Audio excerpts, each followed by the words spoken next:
Religion Outlook। Satnam Shri Waheguru ji. Comment section ਦੇ ਵਿੱਚ Waheguru type ਕਰਕੇ ਫਤਿਹ ਕਬੂਲ ਕਰੋ ਜੀ। ਵਾਹਿਗੁਰੂ ਜੀ ਕਾ ਖਾਲਸਾ, ਵਾਹਿਗੁਰੂ ਜੀ ਕੀ ਫਤਿਹ। ਗੁਰੂ ਸਾਹਿਬ ਦੀਆਂ ਚੋਣਵੀਆਂ ਸਿੱਖਿਆਵਾਂ ਨੂੰ ਸਮਝਾਉਣ ਦੇ ਲਈ ਅਸੀਂ ਆਪਣੇ ਚੈਨਲ 'ਤੇ ਮੌਜੂਦ ਗੁਰੂ ਗਿਆਨ ਪਲੇਲਿਸਟ ਦੇ ਵਿੱਚ ਕਈ ਸਾਰੀਆਂ ਵੀਡੀਓਜ਼ ਪਾਈਆਂ ਹੋਈਆਂ ਹਨ। ਤੁਹਾਡੇ ਕਈ ਸਾਰੇ ਸਵਾਲਾਂ ਦੇ ਜਵਾਬ ਇਹਨਾਂ ਵੀਡੀਓਜ਼ ਵਿੱਚੋਂ ਮਿਲ ਜਾਣਗੇ। ਸੋ ਆਪਣੇ ਸਵਾਲਾਂ ਦੀ ਨਿਵਰਤੀ ਦੇ ਲਈ ਤੁਸੀਂ ਇਹਨਾਂ ਵੀਡੀਓਜ਼ ਨੂੰ ਵੇਖ ਸਕਦੇ ਹੋ। ਇੱਕ ਓਂਕਾਰ ਸਤਿਗੁਰ ਪ੍ਰਸਾਦ। ਰਾਗ ਗੌੜੀ ਮਹਿਲਾ ਨੌਵਾਂ। ਸਾਧੋ ਮਨ ਕਾ ਮਾਨ ਤਿਆਗੋ, ਕਾਮ ਕ੍ਰੋਧ ਸੰਗਤ ਦੁਰਜਨ ਕੀ, ਤਾਤੇ ਅਹਨਸ ਭਾਗੋ ਰਹਾਓ।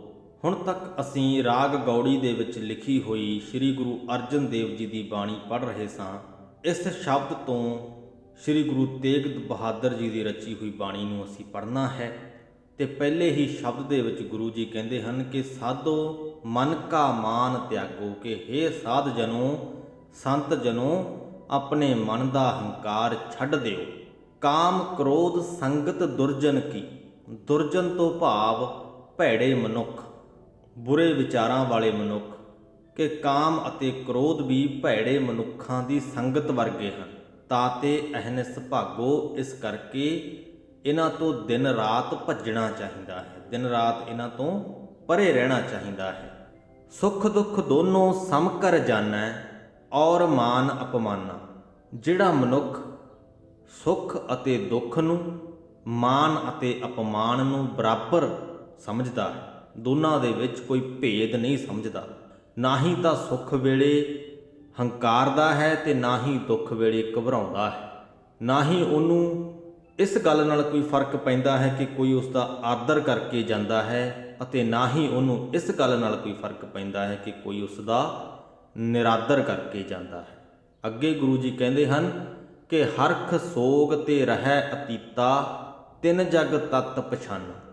ਅਤੀਤਾ ਤੋਂ ਭਾਵ ਨਿਰਲੇਪ। ਸੋ ਜਿਵੇਂ ਸੁੱਖ ਦੁੱਖ ਤੋਂ ਨਿਰਲੇਪ ਰਹਿਣਾ ਹੈ, ਉਸੇ ਤਰ੍ਹਾਂ ਹੀ ਹਰਖ ਅਤੇ ਸੋਗ, ਹਰਖ ਤੋਂ ਭਾਵ ਖੁਸ਼ੀ ਤੇ ਸੋਗ ਤੋਂ ਭਾਵ ਗਮ, ਕਿ ਜਿਹੜਾ ਮਨੁੱਖ ਖੁਸ਼ੀ ਅਤੇ ਗਮ ਤੋਂ ਵੀ ਨਿਰਲੇਪ ਰਹਿੰਦਾ ਹੈ, ਕਿ ਨਾ ਹੀ ਤਾਂ ਗਮ ਵੇਲੇ ਘਬਰਾਉਂਦਾ ਹੈ ਤੇ ਨਾ ਹੀ ਖੁਸ਼ੀ ਵੇਲੇ ਹੰਕਾਰ ਕਰਦਾ ਹੈ, ਤਿੰਨ ਜਗ ਤਤ ਪਛਾਨਾ, ਤਾਂ ਸਮਝ ਲਿਓ ਕਿ ਉਸ ਮਨੁੱਖ ਨੇ ਇਸ ਜੀਵਨ ਦਾ ਭੇਤ ਸਮਝ ਲਿਆ। ਸੋ ਇਸ ਸਾਰੇ ਸ਼ਬਦ ਦੇ ਰਾਹੀਂ ਗੁਰੂ ਜੀ ਸਾਨੂੰ ਵੀ ਇਸ ਜੀਵਨ ਦਾ ਭੇਤ ਸਮਝਾ ਜਾਂਦੇ ਹਨ ਕਿ ਅਸੀਂ ਸੁੱਖ ਅਤੇ ਦੁੱਖ, ਆਦਰ ਅਤੇ ਨਿਰਾਦਰ, ਖੁਸ਼ੀ ਤੇ ਗਮ ਦੋਨਾਂ ਨੂੰ ਬਰਾਬਰ ਕਰਕੇ ਜਾਣਨਾ ਹੈ। 2-3 ਅੰਗ ਪਹਿਲਾਂ ਦੀ ਹੀ ਗੱਲ ਹੈ, ਮੇਰੇ ਐਗਜ਼ੈਕਟਲੀ ਯਾਦ ਨਹੀਂ। ਉਸ ਦਿਨ ਵੀ ਅਸੀਂ ਇਸ ਸੇਮ ਵਿਸ਼ੇ 'ਤੇ ਹੀ ਗੱਲ ਕੀਤੀ ਸੀ। ਉੱਥੇ ਵੀ ਇਸ ਪ੍ਰਕਾਰ ਦਾ ਹੀ ਸ਼ਬਦ ਆਇਆ ਸੀ ਕਿ ਸੁੱਖ ਦੁੱਖ ਦੋਨੋਂ ਸਮ ਕਰ ਜਾਣਾ। ਤਾਂ ਉੱਥੇ ਇੱਕ ਲੰਬੀ ਚੌੜੀ ਵਿਆਖਿਆ ਅਸੀਂ ਕੀਤੀ ਸੀ। ਉਸਤਤ ਨਿੰਦਾ ਦੋਊ ਤਿਆਗੈ, ਖੋਜੈ ਪਦ ਨਿਰਵਾਣਾ। ਸੋ ਅਸੀਂ ਸੁੱਖ ਦੁੱਖ ਵੀ ਬਰਾਬਰ ਕਰ ਲਏ, ਮਾਣ ਅਪਮਾਨ ਵੀ ਬਰਾਬਰ ਕਰ ਲਿਆ, ਖੁਸ਼ੀ ਤੇ ਗਮ ਵੀ ਬਰਾਬਰ ਕਰ ਲਏ। ਹੁਣ ਗੁਰੂ ਜੀ ਕਹਿੰਦੇ ਨੇ ਕਿ ਨਾ ਕਿਸੇ ਦੀ ਖੁਸ਼ਾਮਦ ਕਰੋ ਤੇ ਨਾ ਹੀ ਕਿਸੇ ਦੀ ਨਿੰਦਾ ਕਰੋ। ਜਿਹੜਾ ਮਨੁੱਖ ਨਾ ਕਿਸੇ ਦੀ ਖੁਸ਼ਾਮਦ ਕਰਦਾ ਹੈ, ਨਾ ਕਿਸੇ ਦੀ ਨਿੰਦਾ ਕਰਦਾ ਹੈ, ਦੋਨਾਂ ਦਾ ਹੀ ਤਿਆਗ ਕਰ ਦਿੰਦਾ ਹੈ, ਉਹ ਨਿਰਵਾਣਾ ਭਾਵ ਕਿ ਵਾਸਨਾ ਰਹਿਤ ਅਵਸਥਾ ਨੂੰ ਖੋਜਦਾ ਹੈ। ਉਹ ਅਵਸਥਾ ਜਿੱਥੇ ਦੁਨਿਆਵੀ ਵਾਸਨਾਵਾਂ ਤੁਹਾਨੂੰ ਛੂੰਹਦੀਆਂ ਨਹੀਂ, ਤੁਹਾਡੇ ਮਨ ਦੀ ਸਥਿਰਤਾ ਨੂੰ ਖਤਮ ਨਹੀਂ ਕਰਦੀਆਂ। ਜਨ ਨਾਨਕ ਇਹ ਖੇਲ ਕਠਨ ਹੈ, ਕਿਨਹੂ ਗੁਰਮੁਖ ਜਾਨਾ। ਤੇ ਇੱਥੇ ਗੁਰੂ ਜੀ ਇਸ ਸੱਚਾਈ ਤੋਂ ਵੀ ਮੁਨਕਰ ਨਹੀਂ ਹੁੰਦੇ ਕਿ ਅਜਿਹਾ ਕਰਨਾ ਆਸਾਨ ਨਹੀਂ ਹੈ, ਸੌਖਾ ਨਹੀਂ ਇਹ ਪਥ। ਉਸ ਮਾਨਸਿਕ ਸਥਿਰਤਾ ਦੀ ਅਵਸਥਾ ਨੂੰ ਹਾਸਲ ਕਰਨਾ ਆਸਾਨ ਨਹੀਂ। ਦਾਸ ਨਾਨਕ ਇਹ ਕਹਿੰਦਾ ਹੈ ਕਿ ਜਗਤ ਦਾ ਇਹ ਖੇਡ ਕਠਿਨ ਹੈ, ਔਖਾ ਹੈ, ਤੇ ਕੋਈ ਵਿਰਲਾ ਮਨੁੱਖ ਹੀ ਗੁਰੂ ਦੇ ਲੜ ਲੱਗ ਕੇ ਇਸ ਗੱਲ ਨੂੰ ਸਮਝਦਾ ਹੈ। ਗੁਰੂ ਜੀ ਨੇ ਵੀ ਇਸ ਨੂੰ ਕਠਿਨ ਕਿਹਾ ਹੈ, ਨਾਮੁਮਕਿਨ ਨਹੀਂ ਕਿਹਾ। ਔਖਾ ਹੈ ਪਰ ਨਾਮੁਮਕਿਨ ਨਹੀਂ ਹੈ। ਜੇ ਅਸੀਂ ਗੁਰੂ ਦੇ ਲੜ ਲੱਗੇ ਰਹੀਏ ਬਾਣੀ ਨੂੰ ਇਸੇ ਤਰ੍ਹਾਂ ਪੜ੍ਹਦੇ ਰਹੀਏ, ਸਮਝਦੇ ਰਹੀਏ, ਥੋੜ੍ਹਾ ਥੋੜ੍ਹਾ ਕਰਕੇ ਆਪਣੀ ਜ਼ਿੰਦਗੀ ਦੇ ਵਿੱਚ ਲੈ ਕੇ ਆਉਂਦੇ ਰਹੀਏ ਤਾਂ ਇੱਕ ਦਿਨ ਅਸੀਂ ਉਸ ਮਾਨਸਿਕ ਸਥਿਰਤਾ ਦੀ ਅਵਸਥਾ ਨੂੰ ਜ਼ਰੂਰ ਹਾਸਲ ਕਰ ਲਵਾਂਗੇ। ਗੌੜੀ ਮਹਿਲਾ ਨੌਵਾਂ। ਸਾਧੋ ਰਚਨਾ ਰਾਮ ਬਨਾਈ, ਇੱਕ ਬਿਨਸੈ ਇੱਕ ਅਸਥਿਰ ਮਾਨੈ, ਅਚਰਜ ਲਖਿਓ ਨਾ ਜਾਈ ਰਹਾਓ। ਕਿ ਹੇ ਸੰਤ ਜਨੋ, ਉਸ ਰਾਮ ਨੇ, ਉਸ ਪਰਮਾਤਮਾ ਨੇ ਬੜੀ ਅਚਰਜ ਰਚਨਾ ਰਚੀ ਹੈ ਇਸ ਸੰਸਾਰ ਨੂੰ, ਇਸ ਜਗਤ ਨੂੰ ਬਣਾ ਕੇ। ਇੱਕ ਬਿਨਸੈ ਭਾਵ ਕਿ ਇੱਕ ਮਨੁੱਖ ਮਰਦਾ ਹੈ, ਇੱਕ ਅਸਥਿਰ ਮਨ ਹੈ, ਤੇ ਦੂਜੇ ਦੀਆਂ ਅੱਖਾਂ ਦੇ ਸਾਹਮਣੇ, ਦੂਸਰਾ ਜਿਹਦੀਆਂ ਅੱਖਾਂ ਦੇ ਸਾਹਮਣੇ ਇੱਕ ਮਨੁੱਖ ਮਰਿਆ ਹੈ, ਉਹ ਦੂਸਰਾ ਆਪਣੇ ਆਪ ਨੂੰ ਸਦਾ ਟਿਕੇ ਰਹਿਣ ਵਾਲਾ ਸਮਝਦਾ ਹੈ। ਆਪਣੀਆਂ ਅੱਖਾਂ ਦੇ ਸਾਹਮਣੇ ਇੱਕ ਮਨੁੱਖ ਨੂੰ ਮਰਿਆ ਦੇਖ ਕੇ ਜਾਂ ਕਿਸੇ ਜੀਵ ਨੂੰ ਮਰਿਆ ਦੇਖ ਕੇ ਵੀ ਉਸ ਮਨੁੱਖ ਦੇ ਮਨ 'ਚ ਇਹ ਖਿਆਲ ਨਹੀਂ ਆਉਂਦਾ ਕਿ ਇੱਕ ਦਿਨ ਅਸੀਂ ਵੀ ਚਲੇ ਜਾਣਾ ਹੈ। ਉਹ ਫਿਰ ਵੀ ਆਪਣੇ ਆਪ ਨੂੰ ਅਸਥਿਰ ਹੀ ਮੰਨਦਾ ਹੈ ਕਿ ਮੈਂ ਸਦਾ ਹੀ ਇੱਥੇ ਰਹਿਣਾ ਹੋਵੇ। ਜਿਵੇਂ ਇੱਕ ਐਸਾ ਅਚਰਜ ਤਮਾਸ਼ਾ ਉਸ ਪਰਮਾਤਮਾ ਨੇ ਰਚਿਆ ਹੈ ਜਿਹਨੂੰ ਅਸੀਂ ਸ਼ਬਦਾਂ ਦੇ ਵਿੱਚ ਬਿਆਨ ਨਹੀਂ ਕਰ ਸਕਦੇ। ਕਾਮ ਕ੍ਰੋਧ ਮੋਹ ਬਸ ਪ੍ਰਾਣੀ, ਹਰ ਮੂਰਤ ਬਿਸਰਾਈ। ਇਹ ਪ੍ਰਾਣੀ, ਇਹ ਮਨੁੱਖ ਕਾਮ ਕ੍ਰੋਧ ਅਤੇ ਮੋਹ ਦੇ ਵਸ ਦੇ ਵਿੱਚ ਪੈ ਗਿਆ ਹੈ, ਉਹਨਾਂ ਦੇ ਕਾਬੂ ਦੇ ਵਿੱਚ ਆ ਗਿਆ ਹੈ ਤੇ ਪਰਮਾਤਮਾ ਦੀ ਹਸਤੀ ਨੂੰ ਇਹਨੇ ਆਪਣੇ ਮਨ ਤੋਂ ਵਿਸਾਰ ਦਿੱਤਾ ਹੈ।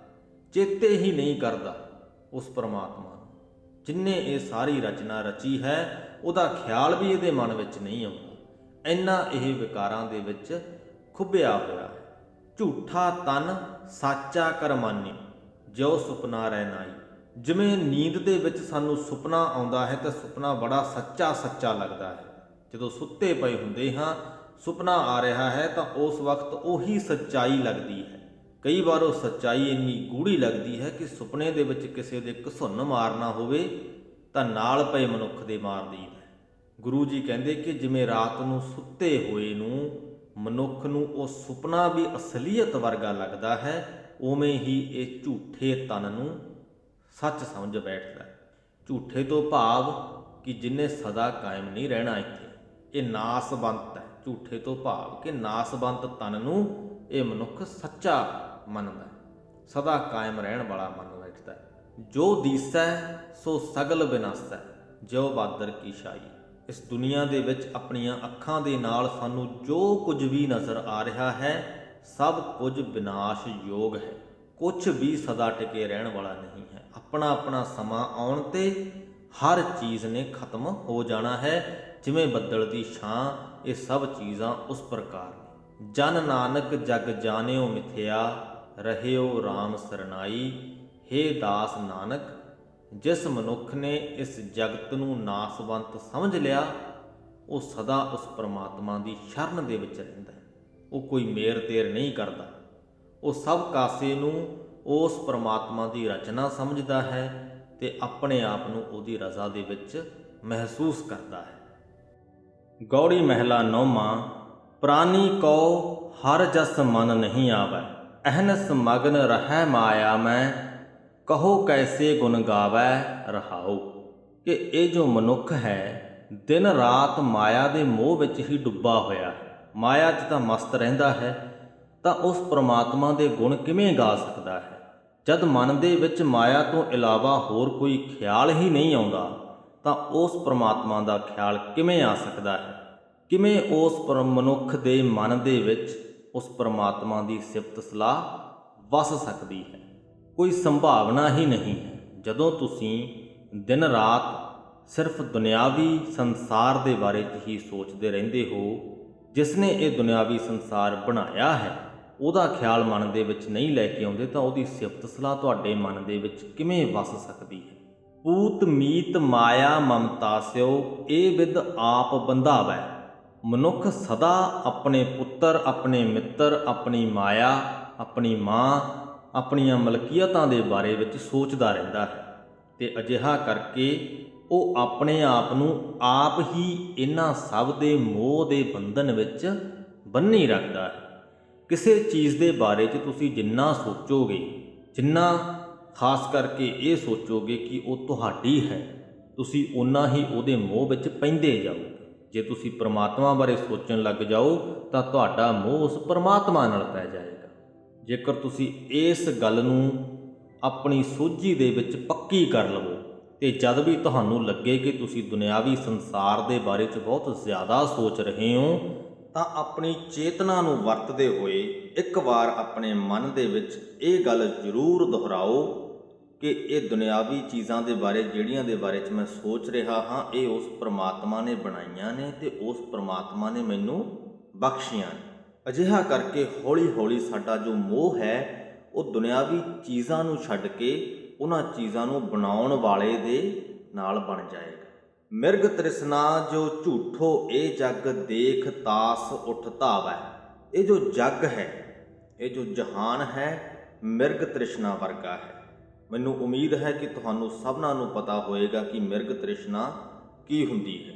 ਜੇਕਰ ਨਹੀਂ ਵੀ ਪਤਾ ਤਾਂ ਥੋੜ੍ਹਾ ਜਿਹਾ ਦੱਸਣ ਦੀ ਕੋਸ਼ਿਸ਼ ਕਰਦੇ ਹਾਂ ਕਿ ਕਈ ਵਾਰ ਤੁਸੀਂ ਵੇਖਿਆ ਹੋਵੇਗਾ ਕਿ ਅਸੀਂ ਕਿਤੇ ਜਾ ਰਹੇ ਹੁੰਦੇ ਹਾਂ, ਖਾਸ ਕਰ ਗਰਮੀਆਂ ਦੇ ਦਿਨਾਂ ਦੇ ਵਿੱਚ, ਤਾਂ ਸਾਨੂੰ ਅਜਿਹਾ ਲੱਗਦਾ ਜਿਸ ਤਰ੍ਹਾਂ ਸੜਕ ਦੇ ਉੱਪਰ ਪਾਣੀ ਪਿਆ ਹੋਵੇ। ਜਦੋਂ ਅਸੀਂ ਦੂਰ ਤੋਂ ਵੇਖਦੇ ਹਾਂ ਤਾਂ ਅੱਗੇ ਜੋ ਸੜਕ ਜਾਂ ਕੋਈ ਰਸਤਾ ਜੋ ਹੈ ਸਾਨੂੰ ਗਿੱਲਾ ਨਜ਼ਰ ਆਉਂਦਾ ਹੈ, ਪਰ ਜਦੋਂ ਹੀ ਅਸੀਂ ਉੱਥੇ ਪਹੁੰਚਦੇ ਹਾਂ ਤਾਂ ਉੱਥੇ ਕੋਈ ਗਿੱਲ ਨਹੀਂ ਹੁੰਦੀ, ਉਹ ਸੁੱਕਾ ਹੁੰਦਾ ਹੈ। ਇਸ ਸਾਰੇ ਵਰਤਾਰੇ ਨੂੰ ਮਿਰਗ ਤ੍ਰਿਸ਼ਨਾ ਕਹਿੰਦੇ ਨੇ ਕਿ ਇੱਕ ਭੁਲੇਖਾ ਸਾਨੂੰ ਪੈਂਦਾ ਹੈ ਪਾਣੀ ਦਾ, ਤੇ ਰੇਗਿਸਤਾਨ ਵਗੈਰਾ ਦੇ ਵਿੱਚ ਇਸ ਪਾਣੀ ਦੇ ਭੁਲੇਖੇ ਨੂੰ ਦੇਖ ਕੇ ਹਿਰਨ ਉਹਦੇ ਵੱਲ ਨੂੰ ਭੱਜ ਉੱਠਦਾ ਹੈ, ਪਰ ਜਦੋਂ ਉੱਥੇ ਪਹੁੰਚਦਾ ਹੈ ਤਾਂ ਨਿਰਾਸ਼ ਹੋ ਜਾਂਦਾ ਹੈ। ਤਾਂ ਗੁਰੂ ਜੀ ਕਹਿ ਰਹੇ ਨੇ ਕਿ ਇਹ ਜੋ ਸੰਸਾਰ ਹੈ, ਸੰਸਾਰਕ ਵਸਤੂਆਂ ਨੇ ਜਿਨ੍ਹਾਂ ਵੱਲ ਨੂੰ ਅਸੀਂ ਦੌੜਦੇ ਹਾਂ, ਮਿਰਗ ਤ੍ਰਿਸ਼ਨਾ ਵਰਗੀਆਂ ਨੇ। ਅਸੀਂ ਉਹਨਾਂ ਵੱਲ ਨੂੰ ਜਾਂਦੇ ਹਾਂ ਇਹ ਸੋਚ ਕੇ ਕਿ ਉਹਨਾਂ ਦੀ ਪ੍ਰਾਪਤੀ ਕਰਕੇ ਅਸੀਂ ਖੁਸ਼ ਹੋਵਾਂਗੇ, ਪਰ ਜਦੋਂ ਅਸੀਂ ਉਹਨਾਂ ਨੂੰ ਪ੍ਰਾਪਤ ਕਰ ਲੈਂਦੇ ਹਾਂ ਤਾਂ ਅਸੀਂ ਖੁਸ਼ ਨਹੀਂ ਰਹਿੰਦੇ। ਕੁਝ ਪਲ ਦੇ ਲਈ ਨਿਰਭਰ ਕਰਦਾ ਹੈ ਕਿ ਉਹ ਵਸਤੂ ਕਿਹੜੀ ਹੈ, ਉਹ ਸਾਨੂੰ ਕੁਝ ਪਲ, ਕੁਝ ਘੰਟੇ ਜਾਂ ਕੁਝ ਦਿਨਾਂ ਦੇ ਲਈ ਖੁਸ਼ੀ ਦਿੰਦੀ ਹੈ। ਉਸ ਤੋਂ ਬਾਅਦ ਅਸੀਂ ਉਸ ਵਸਤੂ ਦੇ ਨਾਲ ਘੁਲ ਮਿਲ ਜਾਂਦੇ ਹਾਂ, ਉਹ ਸਾਨੂੰ ਵੱਖਰਾ ਮਹਿਸੂਸ ਨਹੀਂ ਕਰਾਉਂਦੀ, ਸਾਨੂੰ ਉਹ ਵਸਤੂ ਖਾਸ ਲੱਗਣੋਂ ਹਟ ਜਾਂਦੀ ਹੈ, ਤਾਂ ਅਸੀਂ ਉਹਨੂੰ ਵੇਖ ਕੇ ਜ਼ਿਆਦਾ ਖੁਸ਼ ਨਹੀਂ ਹੁੰਦੇ। ਤਾਂ ਜੋ ਖੁਸ਼ੀ ਹੁੰਦੀ ਹੈ ਥੋੜ੍ਹ ਚਿਰੀ ਹੁੰਦੀ ਹੈ, ਅਸਥਾਈ ਹੁੰਦੀ ਹੈ, ਮਿਰਗ ਤ੍ਰਿਸ਼ਨਾ ਵਰਗੀ ਹੁੰਦੀ ਹੈ। ਭੁਗਤ ਮੁਕਤ ਕਾ ਕਾਰਨ ਸੁਆਮੀ ਮੂੜ ਤਾਹੇ ਵਿਸਰਾਵੈ। ਜਨ ਨਾਨਕ ਕੋਟਨ ਮੈਂ ਕੋਊ ਭਜਨ ਰਾਮ ਕੋ ਪਾਵੈ। ਜਿਹੜਾ ਮਾਲਕ ਪਰਮਾਤਮਾ ਇਸ ਦੁਨੀਆ ਦੇ ਭੋਗਾਂ ਦਾ ਅਤੇ ਸੁੱਖਾਂ ਦਾ ਮਾਲਕ ਹੈ, ਸਾਨੂੰ ਮੁਕਤੀ ਪ੍ਰਦਾਨ ਕਰਨ ਦਾ ਕਾਰਨ ਵੀ ਬਣਦਾ ਹੈ। ਭਾਵ ਕਿ ਸਾਨੂੰ ਇਸ ਦੁਨੀਆ ਦੇ ਭੋਗ ਵੀ ਉਹ ਬਖਸ਼ਦਾ ਹੈ, ਸੁੱਖ ਵੀ ਉਹ ਬਖਸ਼ਦਾ ਹੈ, ਦੁਨਿਆਵੀ ਮੋਹ ਤੋਂ ਮੁਕਤੀ ਵੀ ਉਹੀ ਬਖਸ਼ਦਾ ਹੈ। ਮੂੜ ਤਾਹੇ ਵਿਸਰਾਵੈ, ਤੇ ਜੋ ਮੂਰਖ ਮਨੁੱਖ ਹੈ ਫਿਰ ਵੀ ਉਸ ਨੂੰ ਆਪਣੇ ਮਨ ਤੋਂ ਵਿਸਾਰੀ ਰੱਖਦਾ ਹੈ। ਦਾਸ ਨਾਨਕ ਆਖਦਾ ਹੈ ਕਿ ਕੋਟਨ ਮੈਂ ਕੋਊ, ਕਿ ਕਰੋੜਾਂ ਦੇ ਵਿੱਚੋਂ ਕੋਈ ਇੱਕ ਹੁੰਦਾ ਹੈ ਜੋ ਭਜਨ ਰਾਮ ਕੋ ਪਾਵੈ, ਜਿਹੜਾ ਉਸ ਰਾਮ ਦੀ, ਉਸ ਪਰਮਾਤਮਾ ਦੀ ਭਗਤੀ ਕਰਨ ਦਾ ਸਬੱਬ ਪ੍ਰਾਪਤ ਕਰਦਾ ਹੈ। ਗੌੜੀ ਮਹਿਲਾ 9ਵਾਂ। ਸਾਧੋ ਇਹ ਮਨ ਗਹਿਓ ਨਾ ਜਾਈ, ਚੰਚਲ ਤ੍ਰਿਸ਼ਨਾ ਸੰਗ ਬਸਤ ਹੈ, ਜਾਂ ਤੇ ਥਿਰ ਨਾ ਰਹਾਈ। ਰਹਾਓ ਕਿ ਹੇ ਸੰਤ ਜਨੋ, ਇਸ ਮਨ ਨੂੰ ਫੜਿਆ ਨਹੀਂ ਜਾ ਸਕਦਾ। ਜੋ ਸਾਡਾ ਮਨ ਹੈ ਉਹਨੂੰ ਕਾਬੂ ਨਹੀਂ ਕੀਤਾ ਜਾ ਸਕਦਾ, ਵਸ ਨਹੀਂ ਕੀਤਾ ਜਾ ਸਕਦਾ। ਕਦੇ ਵੀ ਟਿਕ ਕੇ ਨਾ ਬੈਠਣ ਵਾਲੀ ਤ੍ਰਿਸ਼ਨਾ ਇਸ ਮਨ ਦੇ ਅੰਦਰ ਹੀ ਵਸਦੀ ਹੈ। ਇਸ ਵਾਸਤੇ ਸਾਡਾ ਮਨ ਕਦੇ ਟਿਕ ਕੇ ਨਹੀਂ ਰਹਿੰਦਾ। ਇਹਨਾਂ ਦੋ ਪੰਕਤੀਆਂ ਦੀ ਹੋਰ ਵਿਸਤਾਰਤ ਵਿਆਖਿਆ ਦੇ ਲਈ ਗੁਰੂ ਗਿਆਨ ਪਲੇਲਿਸਟ ਦੇ ਵਿੱਚ ਪਾਈ ਹੋਈ ਚੰਚਲ ਮਨ ਦੇ ਬਾਰੇ ਵਿੱਚ ਸਾਡੀ ਵੀਡੀਓ ਦੇਖ ਸਕਦੇ ਹੋ। ਉਸ ਵੀਡੀਓ ਦਾ ਲਿੰਕ ਉੱਪਰ ਦਿੱਤਾ ਹੋਇਆ ਹੈ। ਅੱਗੇ ਚੱਲਦੇ ਹਾਂ। ਗੁਰੂ ਜੀ ਕਹਿੰਦੇ ਨੇ ਕਿ ਕਠਨ ਕਰੋਧ ਘਟ ਹੀ ਕੇ ਭੀਤਰ, ਜਿਹ ਸੁਧ ਸਭ ਵਿਸਰਾਈ। ਚੰਚਲ ਤ੍ਰਿਸ਼ਨਾ ਤਾਂ ਸਾਡੇ ਮਨ ਦੇ ਵਿੱਚ ਹੈ ਹੀ, ਨਾਲ ਦੀ ਨਾਲ ਕ੍ਰੋਧ ਵੀ ਸਾਡੇ ਹਿਰਦੇ ਦੇ ਵਿੱਚ ਹੀ ਰਹਿੰਦਾ ਹੈ, ਵਿੱਚ ਹੀ ਵਸਦਾ ਹੈ। ਕਠਨ ਕਰੋਧ ਘਟ ਹੀ ਕੇ ਭੀਤਰ। ਕਠਨ ਕਿਉਂ ਹੈ? ਕਿਉਂਕਿ ਕ੍ਰੋਧ 'ਤੇ ਕਾਬੂ ਪਾਉਣਾ ਵੀ ਔਖਾ ਹੈ, ਸਾਡੇ ਅੰਦਰ ਹੀ ਵਸਦਾ। ਅਤੇ ਜਿਹੇ ਸੁਧ ਸਭ ਵਿਸਰਾਈ, ਤੇ ਕ੍ਰੋਧ ਸਾਡੀ ਬੁੱਧੀ ਨੂੰ ਵੀ ਪ੍ਰਭਾਵਿਤ ਕਰਦਾ ਹੈ, ਸਾਡੀ ਬੁੱਧੀ ਦੇ ਉੱਪਰ ਵੀ ਕਾਬੂ ਪਾ ਲੈਂਦਾ ਹੈ, ਸਾਡੀ ਸੋਝੀ ਨੂੰ ਵੀ ਖਤਮ ਕਰ ਦਿੰਦਾ ਹੈ। ਕ੍ਰੋਧ ਦੇ ਵਿੱਚ ਆ ਕੇ ਮਨੁੱਖ ਅਜਿਹੇ ਗਲਤ ਫੈਸਲੇ ਲੈਂਦਾ ਹੈ ਜਿਹੜਾ ਕਿ ਉਹ ਬਿਨਾਂ ਕ੍ਰੋਧ ਤੋਂ ਜੇ ਸਹੀ ਆਪਦੀ ਮਾਨਸਿਕ ਹਾਲਤ ਦੇ ਵਿੱਚ ਹੋਵੇ ਤਾਂ ਅਜਿਹੇ ਫੈਸਲੇ ਉਹ ਕਦੇ ਵੀ ਨਾ ਲਵੇ। ਆਪਣੇ ਪਰਿਵਾਰਕ ਮੈਂਬਰਾਂ ਦੇ ਉੱਪਰ ਹੱਥ ਉਠਾ ਦਿੰਦਾ ਹੈ, ਉਹਨਾਂ ਨਾਲ ਬੁਰੇ ਭਰੇ ਸਲੂਕ ਕਰਦਾ ਹੈ। ਤੇ ਜੇਕਰ ਉਹ ਸਹੀ ਅਵਸਥਾ ਦੇ ਵਿੱਚ ਹੋਵੇ ਤੇ ਅਜਿਹੇ ਸਲੂਕ ਕਦੇ ਵੀ ਨਹੀਂ ਕਰੇਗਾ। ਕ੍ਰੋਧ ਸਾਡੀ ਬੁੱਧੀ ਦੇ ਉੱਪਰ ਪਰਦਾ ਪਾ ਲੈਂਦਾ ਹੈ। ਰਤਨ ਗਿਆਨ ਸਭ ਕੋ ਹਿਰ ਲੀਨਾ, ਤਾਸਿਓ ਕਛ ਨਾ ਬਸਾਈ। ਹਿਰ ਲੀਨਾ ਤੋਂ ਭਾਵ ਚੁਰਾ ਲੈਣਾ। ਜੋ ਕੀਮਤੀ ਰਤਨ ਦੇ ਬਰਾਬਰ ਸਾਡਾ ਗਿਆਨ ਹੈ, ਕ੍ਰੋਧ ਉਸ ਗਿਆਨ ਨੂੰ ਚੁਰਾ ਲੈਂਦਾ ਹੈ।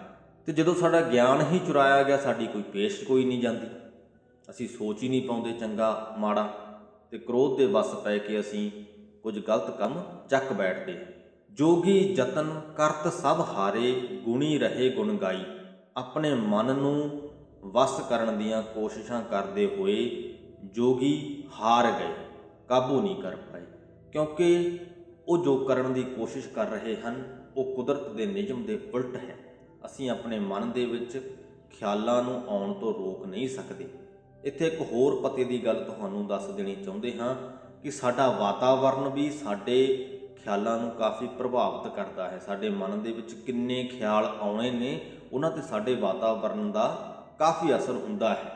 ਜੇਕਰ ਤੁਸੀਂ ਜੰਗਲ ਦੇ ਵਿੱਚ ਜਾ ਕੇ ਬੈਠ ਜਾਵੋ, ਜਿਸ ਤਰ੍ਹਾਂ ਕਿ ਜੋਗੀ ਅਕਸਰ ਕਰਿਆ ਕਰਦੇ ਹਨ, ਤਾਂ ਕੁਝ ਹੱਦ ਤੱਕ ਤੁਸੀਂ ਉਹਨਾਂ ਖਿਆਲਾਂ ਨੂੰ ਘਟਾ ਪਾਉਂਦੇ ਹੋ, ਕਿਉਂਕਿ ਤੁਹਾਡੇ ਕੋਲ ਇਨਪੁੱਟ ਘਟ ਜਾਂਦੀ ਹੈ। ਆਸੇ-ਪਾਸੇ ਦੇਖਣ ਨੂੰ ਜਾਂ ਕਰਨ ਨੂੰ ਤੁਹਾਡੇ ਕੋਲ ਜੰਗਲੀ ਜਾਨਵਰ ਨੇ ਜਾਂ ਬਨਸਪਤੀ ਹੈ। ਜਦਕਿ ਅਸੀਂ ਜਦੋਂ ਆਮ ਸੰਸਾਰ ਦੇ ਵਿੱਚ ਵਿਸਰ ਰਹੇ ਹੁੰਦੇ ਹਾਂ ਤਾਂ ਸਾਡੇ ਆਸ-ਪਾਸ ਬਹੁਤ ਹੀ ਜ਼ਿਆਦਾ ਜੋ ਸੂਚਨਾਵਾਂ ਨੇ, ਇਨਫੋਰਮੇਸ਼ਨ ਆ, ਉਹ ਫਿਰਦੀ ਹੈ, ਜਿਹਨੂੰ ਅਸੀਂ ਗ੍ਰਹਿਣ ਕਰਦੇ ਰਹਿੰਦੇ ਹਾਂ। ਆਵਾਜਾਈ ਚੱਲ ਰਹੀ ਹੈ, ਲੋਕ ਚੱਲ ਰਹੇ ਨੇ, ਵੱਖ-ਵੱਖ ਪ੍ਰਕਾਰ ਦੇ ਲੋਕ ਨੇ। ਹਰ ਕਿਸੇ ਨੂੰ ਦੇਖ ਕੇ ਸਾਡੇ ਮਨ 'ਚ ਕੋਈ ਨਾ ਕੋਈ ਖਿਆਲ ਉਤਪੰਨ ਹੁੰਦਾ ਹੈ। ਤਾਂ ਉਹ ਜੋ ਇਨਪੁੱਟ ਹੈ ਜਿੰਨੀ ਘੱਟ ਹੋਏਗੀ ਉਨੇ ਖਿਆਲ ਘੱਟ ਹੋਣਗੇ। ਪਰ ਉਹ ਘੱਟ ਹੋਣ ਦੇ ਬਾਵਜੂਦ ਵੀ ਇਹ ਗੱਲ ਦਾ ਨਿਰਧਾਰਨ ਨਹੀਂ ਹੋ ਜਾਂਦਾ ਕਿ ਤੁਹਾਨੂੰ ਉਹ ਖਿਆਲ ਤੰਗ ਨਹੀਂ ਕਰਨਗੇ। ਘੱਟ ਖਿਆਲ ਵੀ ਤੰਗ ਕਰ ਸਕਦੇ ਨੇ। ਪਰ ਜੇਕਰ ਤੁਸੀਂ ਆਪਣੇ ਮਨ ਨੂੰ ਅਜਿਹਾ ਬਣਾ ਲਵੋ ਆਪਣੀ ਚੇਤਨਾ ਦਾ ਇਸਤੇਮਾਲ ਕਰਕੇ ਕਿ ਉਹਨਾਂ ਖਿਆਲਾਂ ਦੇ ਬਾਰੇ 'ਚ ਜ਼ਿਆਦਾ ਸੋਚੋ ਨਾ। ਦੋ ਅਲੱਗ-ਅਲੱਗ ਹਿੱਸੇ ਨੇ ਮਨ ਦੇ, ਇਹ ਮੰਨ ਕੇ ਚੱਲੋ।